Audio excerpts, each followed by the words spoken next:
Hey, welcome to a pick and roll with BJ and the coach. This is Brendan Sir with BJ Armstrong. This is very unusual where you ever have a player and a coach have a relationship of over 30 years. And we're two people that talk on the phone every single day, talk basketball, talk life, talk everything, but mostly basketball. And about a month ago, we came up with the idea of why don't we share some of our conversations with people that would really enjoy them. We laugh like hell every time we talk, BJ, but we wanted to share them. And when I was coaching the Pistons, BJ was finishing his high school career, and then his career at Iowa. Is the second best player ever at Iowa. We'll tell you who the first is later. And then, his career with the Bulls was incredible, with the 3 championships and then, kind of a dream for Chuck Daly and I was, the guard that was always kicking our ass with the Pistons. We got to coach at the end of our career with the Orlando Magic, and, we just had an incredible relationship, and I love the guy, and, I just thought you should have the same treat that I have every day in talking to BJ. Welcome, my brother and friend. Well, coach, it's a pleasure. I can't stop laughing knowing all the things you and I talk about, we discuss, and it's certainly I don't know what this is. This is really you and I just taping our conversation. We're gonna talk together anyway, and it's certainly been one of the highlights. Not only get to play against your teams and the teams that you and Coach Daly had, but certainly get to play for you was one of the highlights. And I truly mean that of my career when I came down there in Orlando. And it's continued ever since. So we've been laughing ever since. And Yep.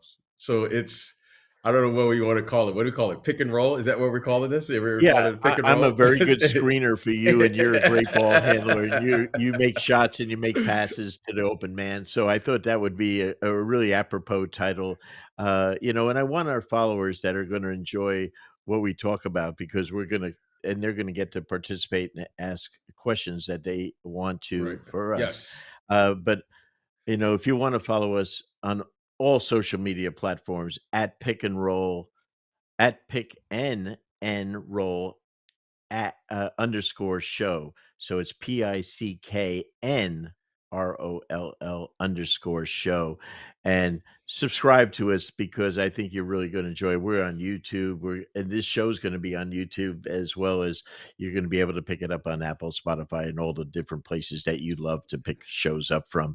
Yep. But BJ, I think one of the things that you and I, every day when we talk about what happened in the league last night. Right. Most of the time, we finish up the night with a call, talking about the games that night. Then in the morning, we talk about things. And so, really, what we're doing is just sharing some of our conversations with them. So, let's get going. I mean, let's have some fun. Yeah, yeah. I always try to get you out of the 70s and the 80s. So, hey, come on with the rest. Yeah. Well, I'm a Motown guy, so that was the best music ever, in my opinion. But one of the things that I love is I love to watch the games and I love to analyze what happened. And last night there were so many games, but there were so many close scores. Right. And I think that is so good. Here we are into the new year, and the games are really, really competitive. If you look at last night's game, so and what were the big surprises for you last night? There were a couple, I know, but what were some of the big surprises for you? Well, one of the major surprises for me last night was the Milwaukee Toronto game. And, when you call, my wife always says, I'll see you in about 2 or 3 hours. Sonia, she loves me. She loves Yeah, me. yeah, she does. Yeah, she does. Yeah. You're the only person that can get away with that in the house. My kids know you. Everyone knows you. And they say, "Oh, who's that? That's Coach." Okay, well, Dad's gone for Yeah. about 2 or 3 hours. And you and I When were you call watching that game. Yeah. we were watching that game. I think the score at the end of the first quarter was like 13-12 or something, or something. 13-12. 13 And to 12. and our friend, and we love Nick Nurse. He is spectacular coach, coaching you faculty member. We love Nick Nurse. And and all of a sudden the text comes and you said, "Nick Nurse took a challenge at It's 6:24 in the first quarter. What the hell is he doing?" And I said, "He thinks the first team to get to 15 wins," you know? And they ended up 13-12 in the end of the quarter. Yeah. But I just think that was an amazing Yeah. ending, and there were so many darn close games, out west, your Golden State, I mean, against Ye my uh, Pistons, yes, against your Pistons. Our you know, Pistons, you know, they we're win fond on of the a Pistons. freaking Sadiq Bey three-pointer at the buzzer, and I watched the play about 5 times this morning, and the play was so poorly executed, and the guy makes a 3. How It's about just that? amazing what happens sometimes, but, great win for the Pistons. I hope they don't regret it when the draft lottery balls come. Oh, stop it. Hey, stop it. Hey, I got a question. I have a Yeah. question for you. Let's stop very quickly here in all seriousness. What's going on there in Phoenix? And the Phoenix Suns seem like, they are moving probably in the wrong direction where they want to go, right? They're missing some key players. But from your perspective, coach, what's really going on there and how can they right this ship right now? Well, I think there's an old saying that we used to say, you know, if a major injury to a player, just changes your season. Uh, you know, their whole thing started trending the wrong way with Jay Crowder. This is their He was their Rick Mahorn. He was their protector. When you got guards like CP3 and you got guards like Devin Booker, you better have someone to knock someone on his ass when he takes a cheap shot on Booker. CP3 can take Hmm. care of himself. Uh, or even take a shot at Ayton or Cam Johnson, guys like that. They are really good finesse players, and Ayton's a big guy that can really score the ball. He's really developing, I think, and all of a Right. sudden, you need someone that can protect him. I don't know what happened there, but I know one thing.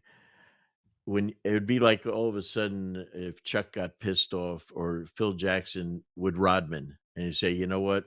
We're putting him in timeout here." Guess what? I'm not a very good coach if I don't have Rodman. So this is their equivalent of that. Cam Johnson getting a knee injury out, that really Right. hurts him because he's a shot maker, six-man type of guy.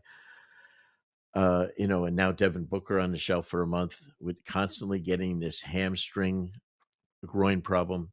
Not a good sign because that's can go at any time. It's not like Hmm. having a Hmm. knee Hmm. sur So I'm very concerned about them. The other thing I'm concerned about is, at 38 years of age or whatever, um, Mr. Paul is, he's playing too many minutes Right. because he Right. wants to win so much, and that's something that can take effect, not now, not in February, but in April, May, when they're trying to compete for a championship.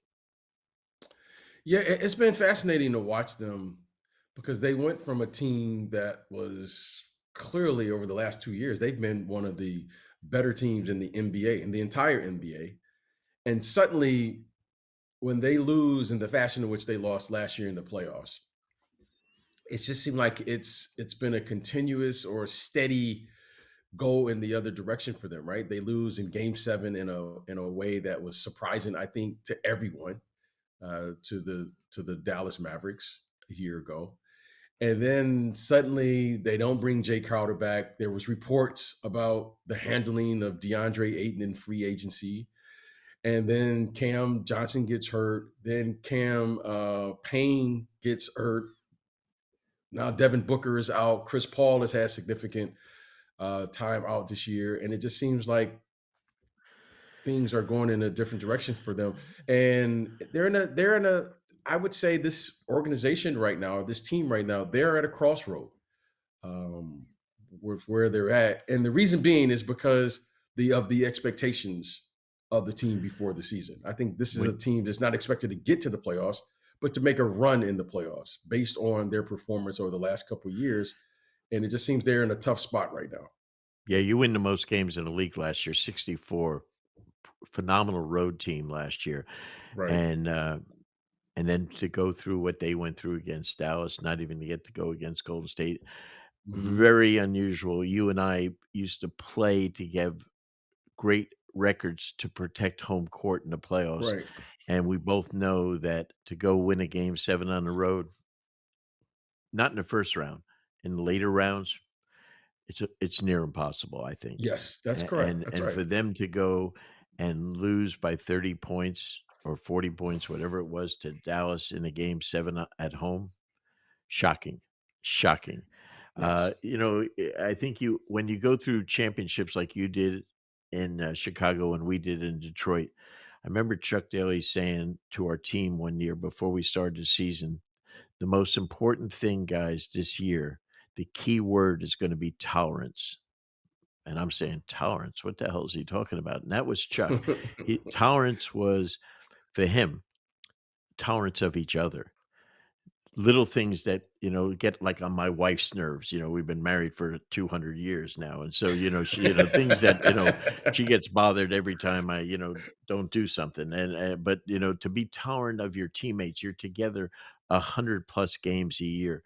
You're on the road with them, tolerance is the thing. Don't let little shit, upset you, bother you, and I Right, think right, that's right. and and and so you can't and running the family as a head coach, you can't let the little stuff. These are your kids, and you Mhm. have 15, 17 of them, whatever you have nowadays. You're not going to keep everyone happy. They're not going to all be friends with each other. They're going to get jealous of minutes, etc. But somehow tolerance becomes a really focal point. Yeah, that's a great word, and I think over time, because you spend so much time with one another, that's a great word, great choice of words, and hopefully they get it turned around there because I think it's very pivotal for them, especially with this group, because they don't have time on their side with Chris Paul, as you Right. mentioned, and I think it's very critical, and they are at a stage where they are in win now, win now mode, and unfortunately, it hasn't gone their way. You've been a GM. What would you do with Jay Crowder? Wow, And that's I a and that's a I big and question. this is not to second guess James Jones, who we love, Yeah, I and think that Monty, who we love. yeah, Just I think make the following yeah, has to happen is listen, as you know, and I think this is probably the former player in me and the executive is, you need competitive people out there to play and compete because, myself, yourself, who, we consider ourselves basketball lifers. yeah, Winning in this league is very difficult. It's very, very difficult. And you have to remind yourself how difficult it is because, in the end, you need talented people, obviously, but you need tough people, tough minded people, people who are going to show up every single day and have the discipline to go through and put forth the effort and energy necessary to have a chance to win, let alone to win. And Jay Crowder is one of those type of players. He mhm, is a very, very tough player, mentally and physically. He takes on the other team's best offensive player, whether it's an interior player like a Giannis or a perimeter player like a Kevin Durant, and he accepts that challenge. So that is kind of the core or the basis that I think every winning team needs. Who's going to take on and accept that challenge? He does that.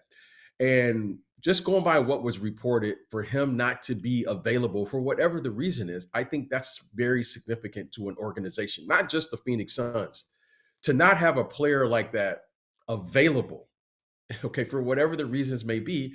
And you and I have both been around situations where we understand the business part of this, right? They can't, sure, a player organization can't work out a contract. However, you know what? When we step on the floor, that,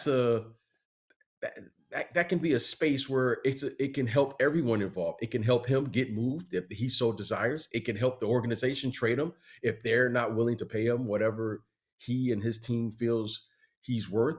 But if you perform, everyone can get out of the situation. However, when that player is not available for whatever the reasons may be, and it's reported, here that he wasn't around and they told him not to come, if that's the case, then that doesn't seem like it helps the organization to me. right. It doesn't help the player get him what he's looking for, and it just seems like a no-win situation for both. And I think this is what you're seeing.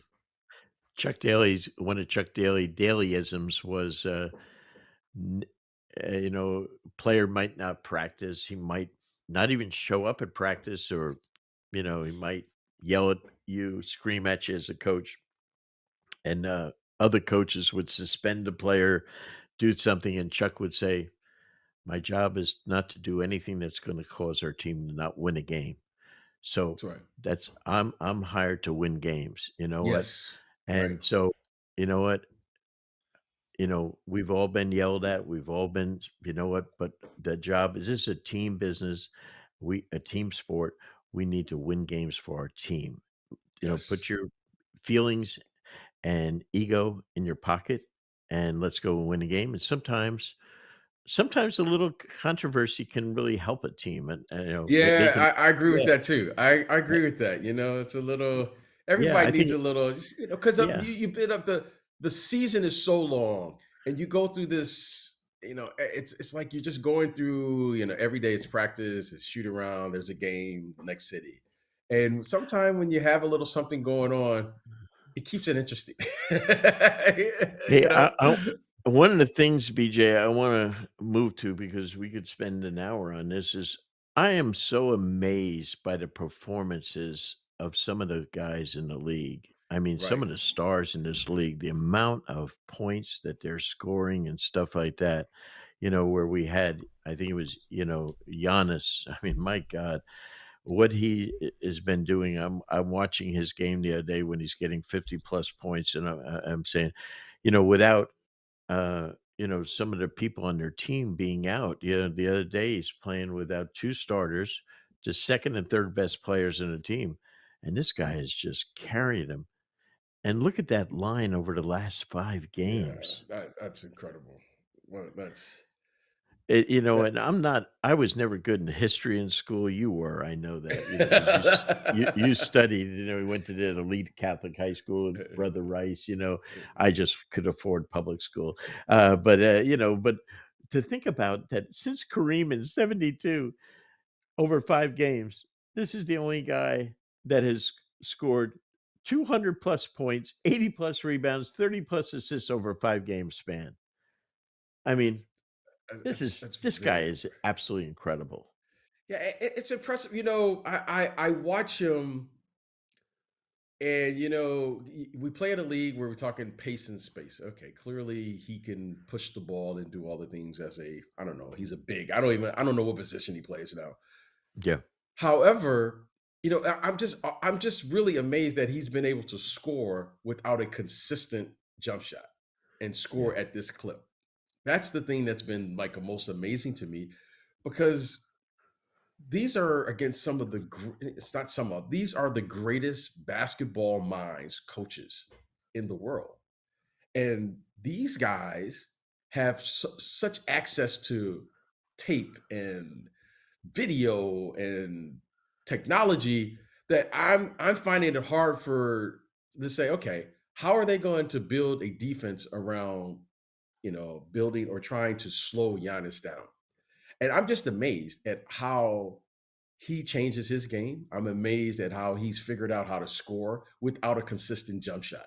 yeah, It's like one of the more phenomenal things to me that I've seen, because he really just plays a game where he's just consistently he's saying, I'm just coming. I'm just coming. He's like so persistent in how he plays that he just like wears the other team down. He like, okay, he has a turnover, he just keeps coming. You strip the ball from him, he keeps coming. And he's doing this without a jump shot. And I want to say this, coach. I'm watching this guy score 40, 50 points, right? He had a 50-point effort here recently. And I'm 55, going, if yep. he, yeah, and I'm saying to myself, if he had a consistent jump shot right now, those are 80, 90-point games. In the way that they're playing, you're seeing guys like you're seeing Donovan Mitchell score 70. You're seeing, Luca score like 60. This guy is scoring, and he doesn't have a consistent jump shot yet, let alone a Yeah, consistent three ball. And when he gets that part of his game, if it can all come together, I think he will eclipse at least 80 points in a game. wow. Or I really think so, the way these guys playing. the guy that could is the guy that also Luka Doncic. I mean, he had a stretch, recently, when he was going off against, well, I guess it was your Knicks. Uh, you know, Isaiah and I, it was our Knicks, but now they're your Knicks. But I mean, the thing that he did, his stat line, for several games going. I mean, this guy is unguardable because he's. I don't know what I don't know what position he is. I think he's a point guard at 6'8", 250, but all I know is he's unstoppable. Hard to play with, I think, because I'm not sure how to play off him. But my God, you better figure out ways to stop him. I'd love to chance, but we'd have to put in instead of the Jordan rules, the Luca rules, I mean, just an amazing talent. Yeah, he really is. And the one thing that he does exceptionally well, I think he's exceptional at it. We talk about pace and space. We Yeah, talk about playing the game fast. Well, there is pace and space, and then there's Luca. Luca has figured out his own pace pace. to the game that only he plays at. The guy drives to the basket and he look like he's just walking, he's just tiptoeing through the tulips, and he's just walking around, and he just kind of figures out what body he wants to hit, what guy he wants to, Euro step around. And he's so strong, and which to me just incredible because he is a point guard because that's the position he's playing is his ability to play through Yeah, contact. I mean, he plays and absorbs contact and he dishes it out. He's a big man, he's 6'8", 250, right? He's not yeah, some huge. little guard. He's not like John Morant trying to jump around you or do something like that. He's just, he'll play right through the physicality of the game. So he's a fascinating player. And when you see these great players, you're always, or at least I know you and I are always trying to figure out what could be done against these great players. Mm, And but he seems to play at his own pace. I love how he runs screen roll. Like most guys are running screen roll to get around the screen. He's just trying to find the matchup that he wants. He's yeah, like looking out there yeah. on the court, going, "Okay, I want to play against him, and we'll just bring him around to me before he starts his initial move, and then they play out of it." So he's an interesting player, interesting talent, and they got to the Western Conference Finals with him and the way he plays. And I Yeah. think the way he plays probably benefits him when the game slows down, which it ultimately does in the playoffs. Hey, Mike Brown has done a great job in Sacramento, and he's got De'Aaron Fox, who I think is flat an all-star this year, most Yes, clutch yes. player in the fourth quarter in the league, I believe.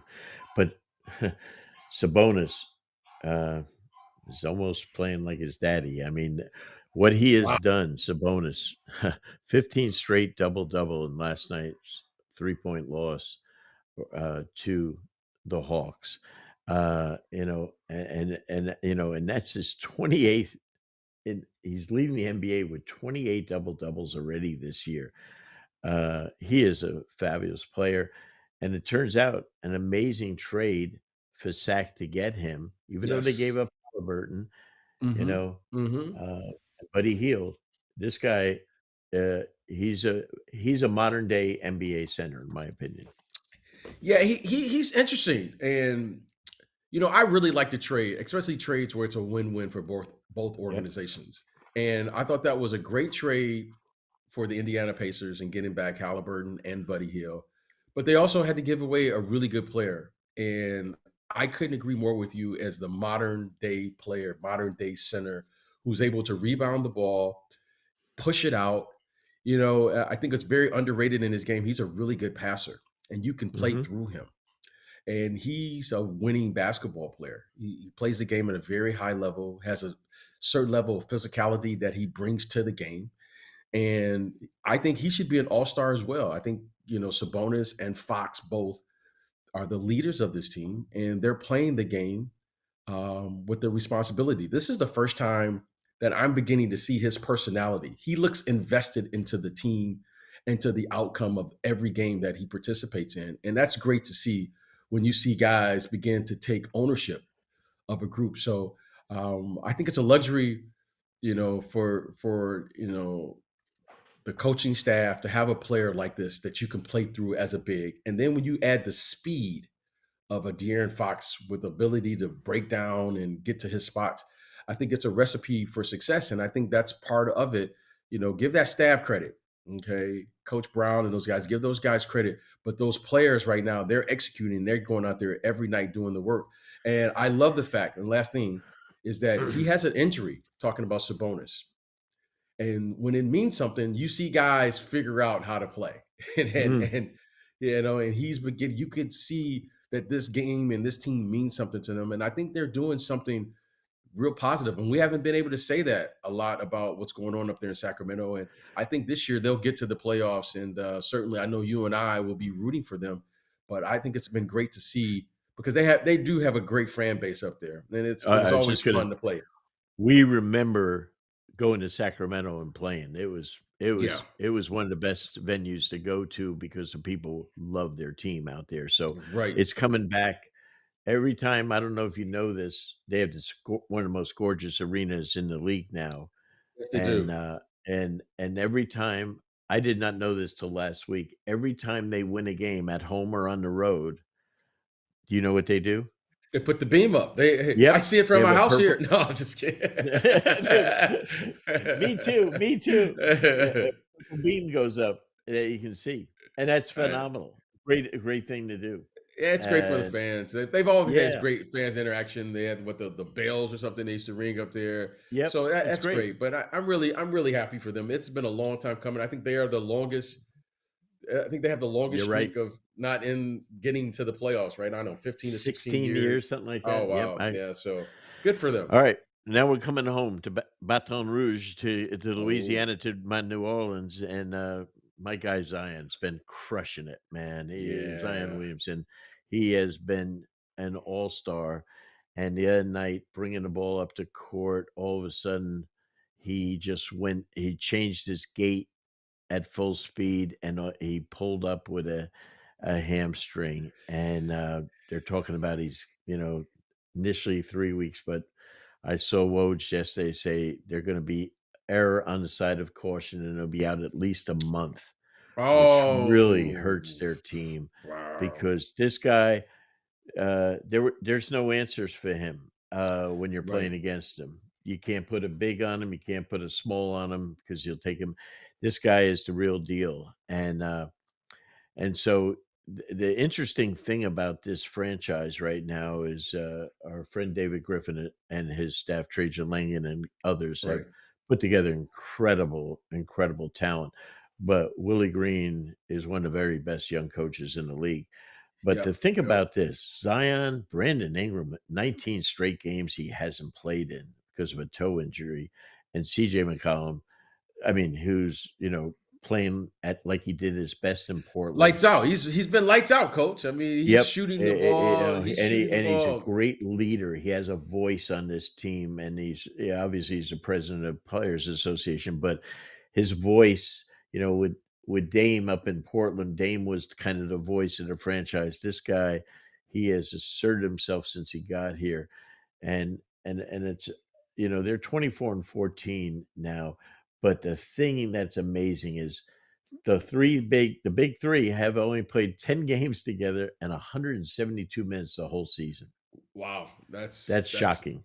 that That is that really shocking. is. That And that that really they're like tied for 2nd place, right. in the league. It's kind of amazing in the West, I mean, so that's good. So hopefully they can hang in during this tough time. And Well, then Donovan Mitchell, I gotta talk about that, what he did in, was it double overtime against the Bulls? I guess just might have I think been. it was just one Was overtime. it One just overtime. overtime? Yep.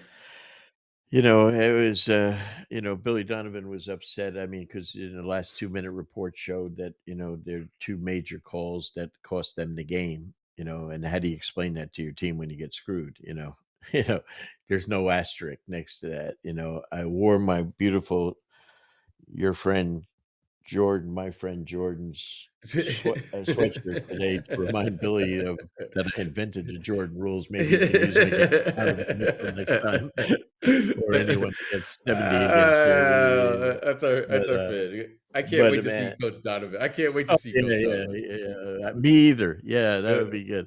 But, hey, Donovan Mitchell, you know, our friends that, run the Knicks franchise, they're sitting there going, "We almost had him. We almost had him." That counts in, like, horseshoes and, what do they call that thing that you play in the backyard with your kid, where you throw the Oh, bag oh, cornhole, yeah. yeah, yeah, Yeah, yeah, counts yeah, yeah. as being close, that guy's the deal, man, Donovan Mitchell. Yeah, it's been fascinating to watch Donovan really transition how he was playing there in Utah. Well, first, let's go back to college. I never ever suspected, okay, watching him in college that he could score like this. Okay, even when he got to Utah, I had no idea that he could score like this. And then suddenly now watching him how quickly he's adjusted there in Cleveland. How many points And did he average at Louisville by chance? Do you know? I, maybe double figures. I don't know, 10, 12, 11 14 points. points, Yeah, something like that? something like this. I I read a had thing last week said Rick Pitino, after he scored 71, is the only guy that could hold Donovan Mitchell to 12 points a game, but when he played for him. Yeah, but, uh, he what a star he's become. Pro yeah, basketball fits him. it does. And you know what's fascinating is, you and I talk, and I remember watching him in the bubble, Donovan Mitchell and Mike Conley in the Yeah. playoffs, okay, versus Jamal Murray. They had a game where they both had like 50 something point. They were just 57, going back. something like Yeah, yeah, like something like crazy that. numbers. Yeah. And I remember telling you or someone, I think Donovan Mitchell is a point guard. He's a lead guard. Okay. And hear me out because you're the one who taught me this years before. And I remember when Mike D'Antoni gets to Houston. Houston. And I asked you, I remember this. I I remember said, it was. why Yeah. would remember this conversation? I said, James Harden. why would he do that with James Harden? He just puts the ball in James Harden's hand. And I remember you saying it just matter of factly. You was like, because he's going to force James Harden to pass the ball if he has the ball in his hands. Yep. And I was like, what? Like that doesn't. And I remember, I always remember you telling me that, and I watched how it played out, and I was like, wow, Mike D'Antoni, he's putting the ball in his best player's hands, which forces him to And it forces play him with to play every play. play every play. Yeah. Donovan Mitchell to me is the same. He's like a version of that style of play, and every time he plays the lead guard position, he has these monster efforts. Okay, that because he's a big, even though he's not tall, he's a big guy and he's a load for a lead guard to handle. Mhm. And he can play downhill. He has a terrific handle. He has all of the tricks stopping. He plays at a nice, like little pace. He has explosiveness. Yep. And I just think it's very difficult for a lead guard with his size, his body type to play against. And he always does this. And I keep asking myself, because you taught me that. And now I'm always looking for that for guys who can play in that same scenario because it is difficult to guard. And James Harden has shown it. And now Donovan Mitchell, he has an effort like this, but you were the one who taught me to look out for that. That's a lesson for you, son, to make sure you keep listening to me. Hey, there were a lot of great awards in December, by young players and by coaches and by the best players in the league. Here's some of the awards, okay? The rookies, Paulo Banchero, okay, the Duke kid who everyone had as the 3rd pick, maybe, Right. didn't like him in college, and all of a sudden, he's just freaking dominating as a pro. The pro game is his game.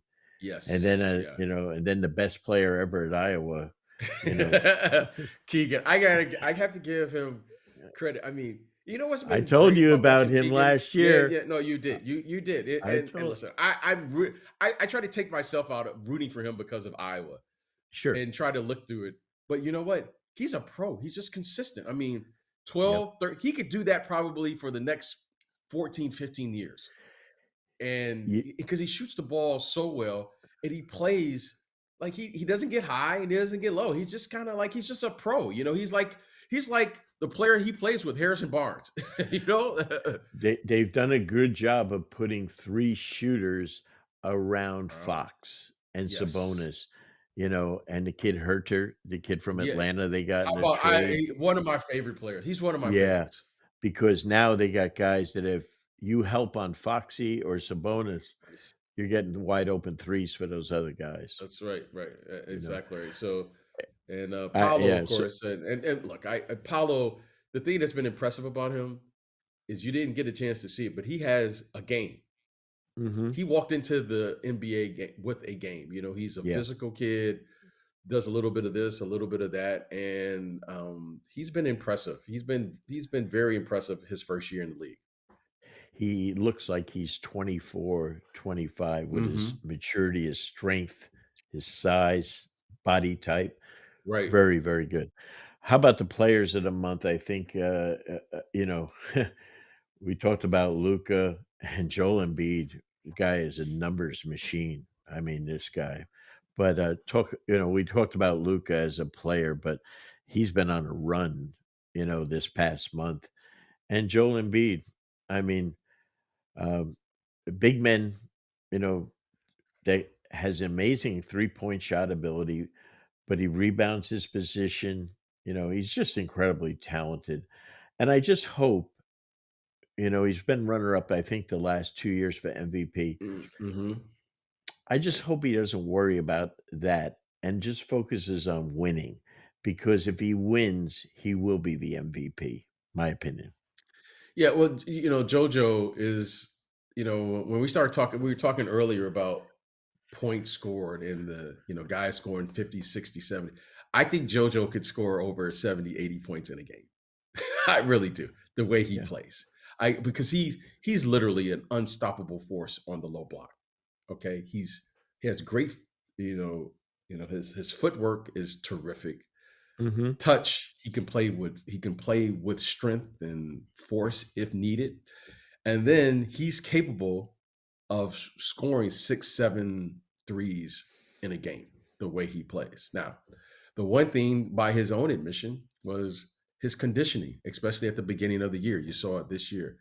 If Joe gets in that level of conditioning, I mean, he's doing this right now, Yeah. 35, literally, 10 rebounds. He's doing that. If he could get himself to a place where he's just in elite condition with some of these great, like the birds and watching LeBron James and the conditioning that he's in, I think JoJo has an opportunity to do that as far as winning because he is, to me, the biggest indication for him is he should be the defensive player of the year at least once in his career. Mm, good. He should be at least because he is a terrific defensive player. And I think in many regards, his game was better on the defensive end before we knew he had this level of offensive, capability. So I always look for conditioning with him because he's so good. Luca, what more can we say that hasn't been said? But JoJo, I think big. We're always going to evaluate bigs on their ability to win. That's how we look at it. Yeah, no, that's a And good point. yeah, Hey, the coaches of the month, I love when we have young guys there, guys that haven't had, like Pop, Eric Spoelstra, Steve Kerr, superstar coaches, but we've known about them. They're Hall of Famers. But right. to have Willie Green, a second-year How coach, about that? How about that? How about that? and a Detroit guy, we love him. Yeah, And I'm so proud of him. And was a terrific player in the league as a role player. mhm, And mhm. as a role player, like a lot of role players, they learn. They learn from their Right. peers. They learn from the coaches they play for. So proud of him. And not and as we said, with his 3 best players only playing a combined 172 minutes. And then I think the greatest upset of the year in coaching is Jacque Vaughn. Right, It's fabulous. It's right, incredible. right. Well, I want to start with Jack because I Sure. could go on and on about Coach Green, but Coach Vaughn, you talk about a guy being ready when his number was called. I remember when he first went down to Orlando and here and the one thing I love, we talk about players who mature. We talk about players who they improve, and you talk about that. Well, Coach Vaughn, he was just ready. And he's Mhm. coaching with a level of confidence now that I'm just really like saying, you know what? He was ready. He was the right guy for the job. And I love what he's doing. I love his ability to communicate with his star players, talking about Kevin Durant and Kyrie Irving. For whatever reason, it works, you know. Yeah. Like, as Coach Daly would always say, what's one plus one? Okay. Yeah. I don't know what the answer is, and I don't think It's never anyone knows 2. what the It's never it's never 2. two. We know that. Okay. Yeah. Okay. We know that. We can talk this entire show about the dysfunction we've seen with the Nets over the last 2 or 3 years. Yeah. However, Coach Vaughn, when given an opportunity, he was ready. He was the right guy for this group. And they've responded. They're playing, defensively. I mean, think about that. We're talking about the defensive effort of the Brooklyn Nets now. They seem to have found some type of rhythm that works for them. I don't know what it is. I watch them and I have no idea, but it works. And he is, without question, been one of the catalysts in that and what they're doing. Certainly give those players credit because those guys are going out there playing, and KD and those guys have all bought in to what's going on and the commitment it takes to win in this league. So, and they've been consistent. Okay, Yep. and that's the big thing. They've been consistent on the road, at home, and suddenly now we're looking around and we're going, this team is like 12-1 over their last 13 games or so, and it's all because of him. You know, Coach Green. What can you say? I mean, you don't love basketball if you don't love Coach Green. I mean, this guy, I just love the way he prepares. I love his demeanor on the sideline. Incredible. His He has a phenomenal demeanor of what he does, and he coaches with confidence. And his guys play. Well, every time I watch this guy Alvarado, I don't even know how I would respond playing against a player like that. Let alone saying, "Yeah, just go hide out in the corner." That's the defensive scheme. Just go hide out in the corner and then try to steal the ball. But Coach Green has the confidence to allow him to be who he's gonna be and play and figure it out. So, uh, and he's doing a terrific job with the development of all those young players. And they have some really good Really young good players player. on their team, and they have a lot of depth. And they've drafted well, but more importantly, Coach Green and his staff have put these guys in a position where they're playing winning basketball at a young age, and that I think that will carry many of those guys throughout the rest of their career because they're getting an opportunity to do something that's so special when while they're developing on the job. A key thing in coaching, BJ, for your success as a coach is that you must be who you are. You must be authentic, and both Hmm. of these young men are that. Yes, They're I true to agree. their personality. Jock is very enthusiastic. He's very connected with his guys. He's very humble. He was a terrific role player on San Hmm. Hmm. Antonio and different teams. And Willie is a guy that played for Doc, learned from Doc, learned a lot from Steve Kerr, learned from Monty Williams. I mean, these guys, wherever they stop, they keep getting better and learning, and that's that Right. you humble approach that you have to have, and I'm so thrilled for them. So I congrats to those guys, and I love when these young coaches are given recognition for that, and they get this recognition not by a popularity contest by the fans or teams. It's because of their record was the best in their division that Right. month. So that's really, really, really cool. So now we're gonna, transition into, I think a little more, in-depth type of things where, when a guy like Luca, when he had that huge game, or let's first talk about the Brooklyn Nets. You had to fire, unfortunately, Steve Nash, Right. after a few games, 5, 6 games, whatever it was, Mhm. and all of a sudden, Steve was a great player, he's a great guy, very selfless MVP, Yes. team guy, and Mhm. all of a sudden, when he becomes a head coach, it doesn't roll for him.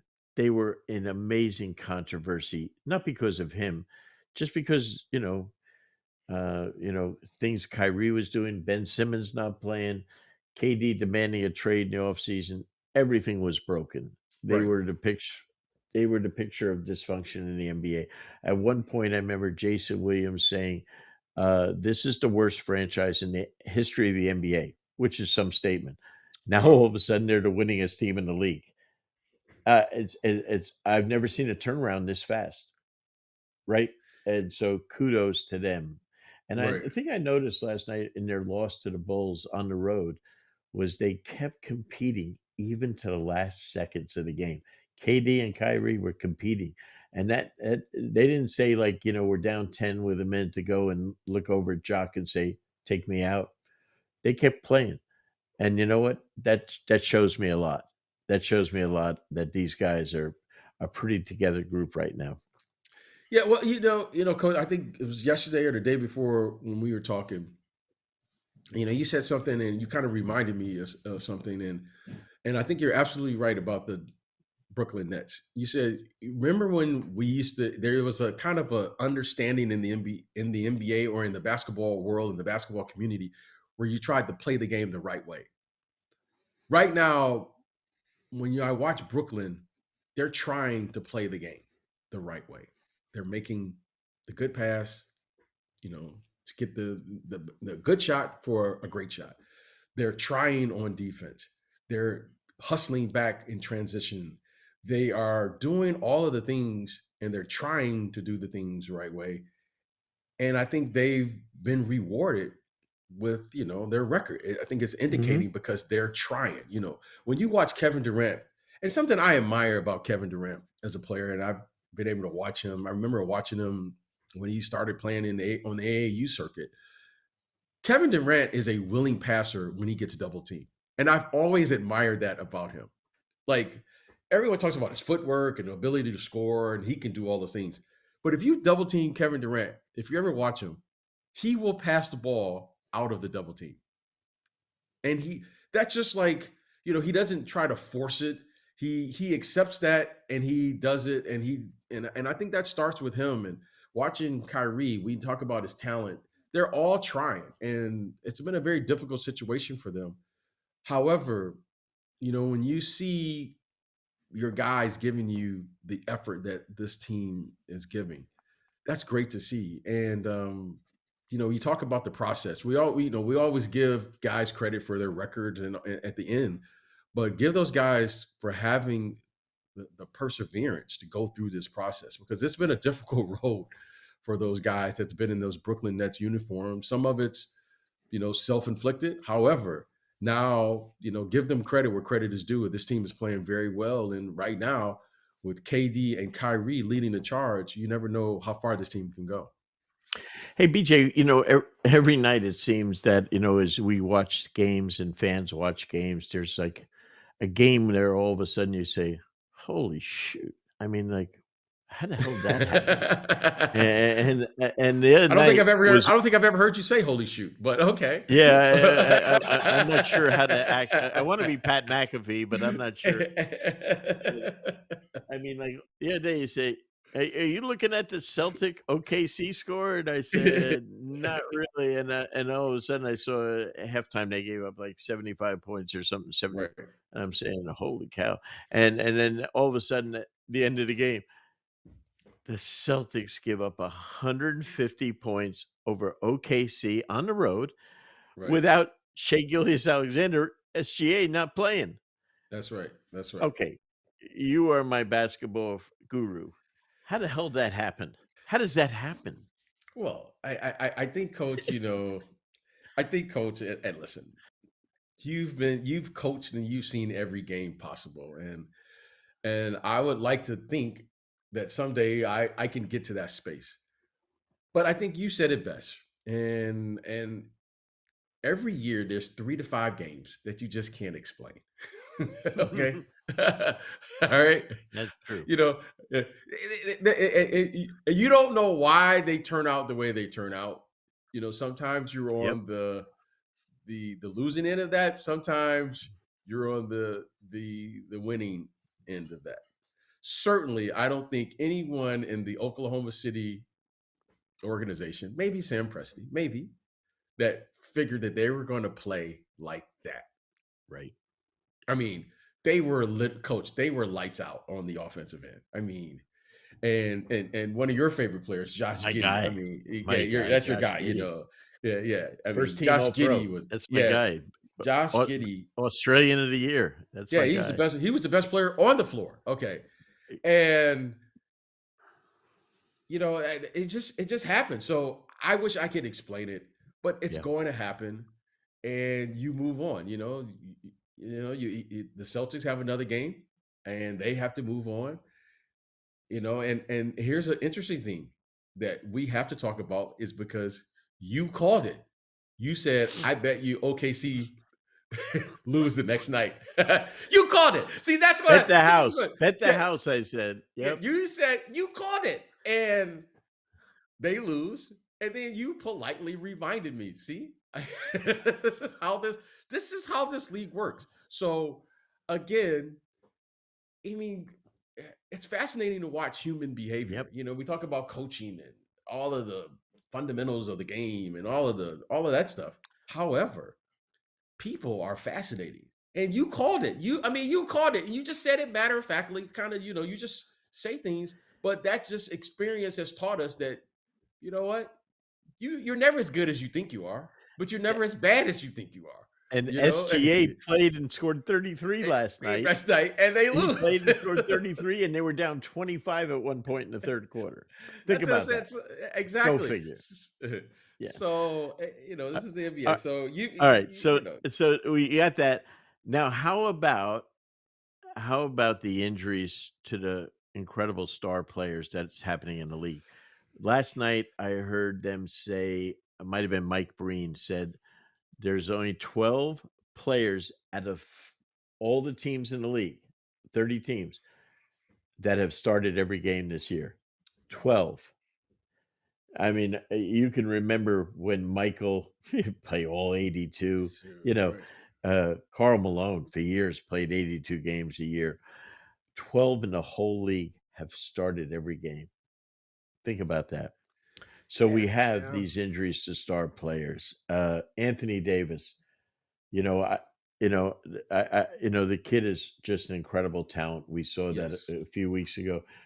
But unfortunately, it reminds me in some ways like Bill Walton type of thing, Right. one of the greatest centers we've ever had. But, you know, constantly we get foot injuries and stuff. And for some reason, AD, keeps getting it. We have him, you know, uh, you know, poor Middleton at Milwaukee has barely played this year. Right. Right. Carl Anthony Towns has been out probably for a month and a half at least. Mhm. And so we have these different guys that are having these really you know rough injuries and stuff like that. Thoughts on that? Yeah, it's been, I don't really know what to say about the injuries because, it appears to be the players are better conditioned.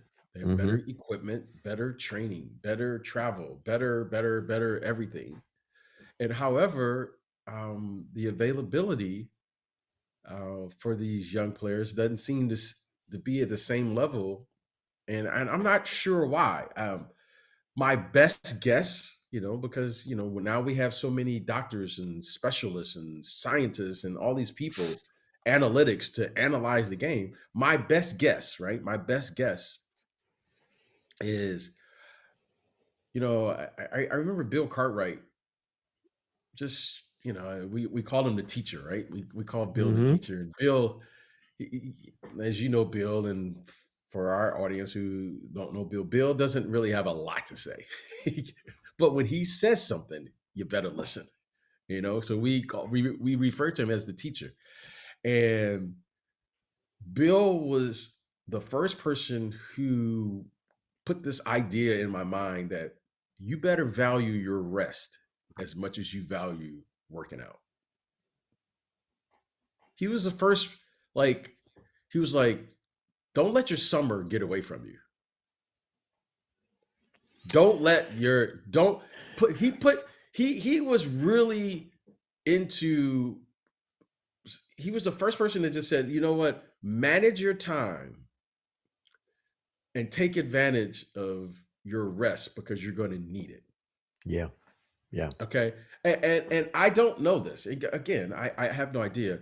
But when you're young, you know, you just have energy. Like, oh, I'll just go to the, I'm just saying you may go to the grocery store or whatever it is you need to do in life.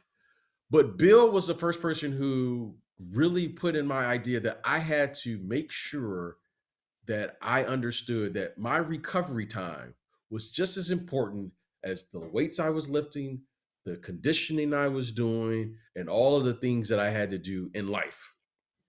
And make sure that I put some time away to get off my feet and be prepared for what I'm about to do because I'm going to ask my body to do something that's just not natural, right? Yeah. Playing in an NBA game for that length of time is a very difficult thing. And these are some incredible athletes.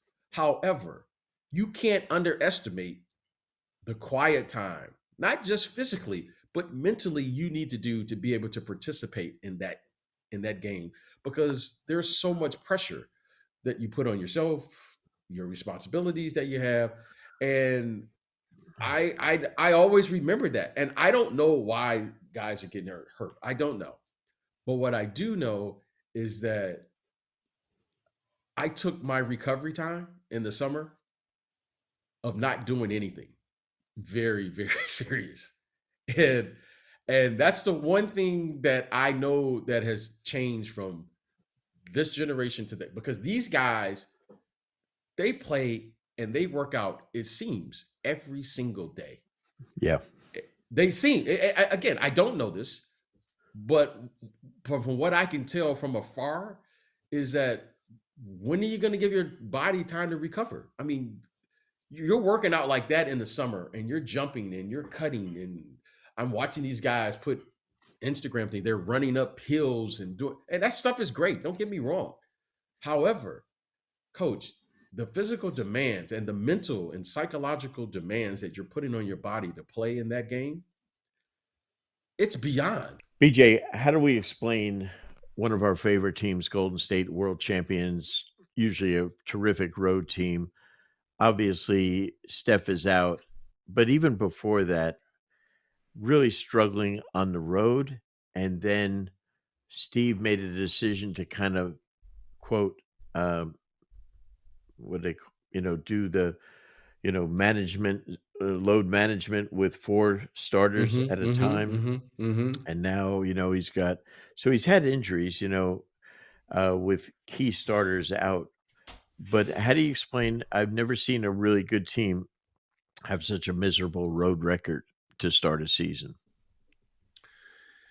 Well, I don't know if you can explain it, but I will give you my best guess. It's really Yeah. hard to play in this league, um, with, let's just say, at a championship level. I'm talking with a player who is an average or below average defender in your starting lineup. Okay, Okay. and it's really difficult to do. When Clay got hurt, you know, suddenly you're taking. I always thought he was an elite defensive guard.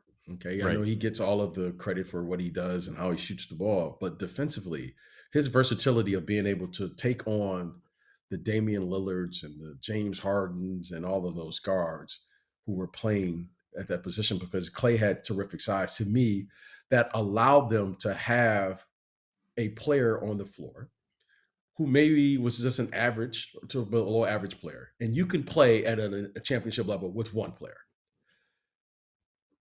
When you start adding two or more of those players to a championship level teams who are average to below average defensive players, suddenly now, to me, this is what you get. Okay. I think defensively right now is why they're so inconsistent on the road is because what's the one thing that we do now as compared to you know yesteryear is we know because of our inability to keep people in front of us. If you can't keep people in front of you, coach, you have no chance. You Yeah. have no chance. Okay. And right now, and I'm just gonna, him because talk about Clay Thompson. Clay Thompson to me, defensively, that is the key for this team moving forward. Because as much as we're making a big deal about him not making shots at the rate he was making them, Clay Thompson's greatest contribution was his ability to defend because it allowed their best player, Steph Curry, to not have to take on that responsibility of guarding the other team's best perimeter player because Clay did that and he scored points.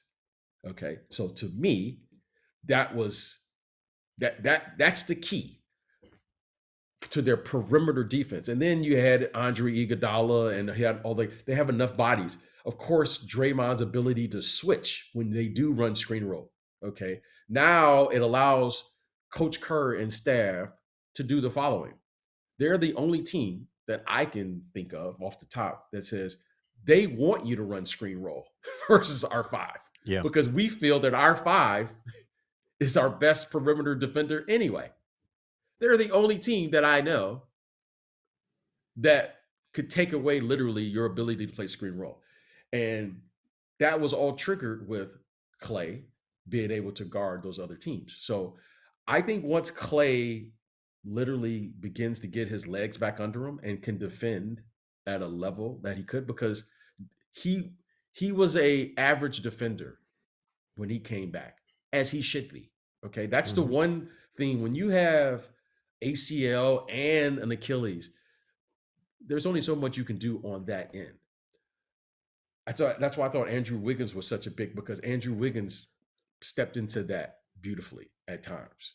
He really did a night. I thought he was maybe the second, or not maybe. I thought he was the second best player on their team last year on their championship run. So I think Right. as Clay begins to get healthier on the defensive end, I think you will begin to see this team play that resembles what we've come to expect from a Golden State Warriors team.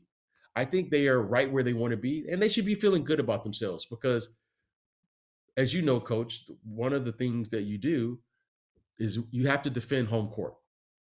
And they're doing that at a very high level. I think they have the best record in the league until last night when they lost to the Pistons.